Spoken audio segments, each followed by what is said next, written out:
கேங்ஸ்டர்னா என்ன ரொம்ப பெருமையான விஷயமா? கேங்ஸ்டர்னா ரொம்ப அழகா இருக்கா? ரொம்ப அறிவான விஷயமா? கிடையாது. அப்படி ஒரு காணொளி பார்த்தேன். மலாய்க்கார நண்பர்கள் பிடிஆர்எம்ல உள்ளவங்க போல அவங்கக்குள்ள அவங்க கம்யூனிட்டிக்கு தேவையான ஒரு வீடியோ செஞ்சு போட்டிருந்தாங்க. கேங்ஸ்டர் மாதிரி வாழாதீங்க, கேங்ஸ்டர் மாதிரி பேசாதீங்க, ரொம்ப அன்பா பழகுங்க, அன்பா பேசுங்க அப்படின்னு சொல்லி அந்த வீடியோல அவங்க குறிப்பிட்டு இருந்தாங்க. அந்த வீடியோ எவ்வளவு பேர் பார்த்தீங்கன்னு தெரியல. நான் பார்த்தோன்னே எனக்கு இதை பத்தி நம்ம சமுதாயத்துக்கு கண்டிப்பா பேசி ஆகணுன்றதுக்காக தான் இந்த காணொளி. ஒரு வீட்டுல கேங்ஸ்டர் மாதிரி பேசிக்கிட்டு, கேங்ஸ்டர் மாதிரியே நீங்க சத்தம் போட்டு பேசிக்கிட்டு, டேபிளை குத்தி பேசிக்கிட்டு, மற்றவங்க பயப்படுவாங்க அப்படின்னு நீங்களா நினைச்சுக்கிட்டு பயப்படுற மாதிரி செஞ்சுக்கிட்டே இருந்தீங்கன்னா, எங்க போனாலும் உட்காந்தாலும் நீங்க கேங்ஸ்டர் மாதிரி காட்டிக்கிட்டே இருந்தீங்கன்னா, அதை பார்த்து உங்க வீட்டுல உங்க பிள்ளைங்களும் அதை செய்ய ஆரம்பிச்சிருவாங்க. அதை செய்ய ஆரம்பிச்சிட்டாங்கன்னா, நமக்கு அப்புறம் நம்ம இல்லாதப்ப நம்ம பிள்ளைங்க ஏதாவது பிரச்சனையில போய் மாட்டிக்குவாங்க.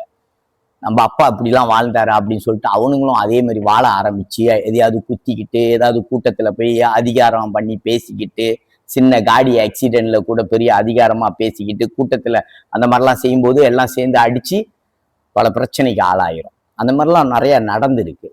இன்னைக்கு நம்ம வெளி உலகத்துக்கு எப்படி காட்டிக்கணும்? கேங்ஸ்டரா காட்டிக்க கூடாது. நம்ம ஒரு நல்லவன், நம்ம ஒரு அன்பானவங்க, திறமையானவங்க அப்படின்னு தான் நம்மளும் சரி நம்ம பிள்ளைங்களும் காட்டிக்கிற மாதிரி நீங்க வளர்க்கணும். உங்க பிள்ளைங்க அப்பதான் எங்க போனாலும் இந்த சமுதாயத்துல வாழ முடியும். இன்னைக்கு நிலைமைக்கு கேங்ஸ்டர் மாதிரி பேசிக்கிட்டு, கேங்ஸ்டர் மாதிரி காட்டிக்கிட்டா இந்த சமுதாயத்துல வாழ முடியாது. முன்ன உள்ளதை விட்டுருங்க, முன்ன எப்படியோ இருந்திருக்கலாம். இனிமே வருங்காலத்துல இதெல்லாம் முடியவே முடியாது. அதனால ரொம்ப யோசிச்சு உங்க பிள்ளைங்களை வளங்க. படிப்பை சொல்லி கொடுங்க, நல்லா படிக்க வைங்க.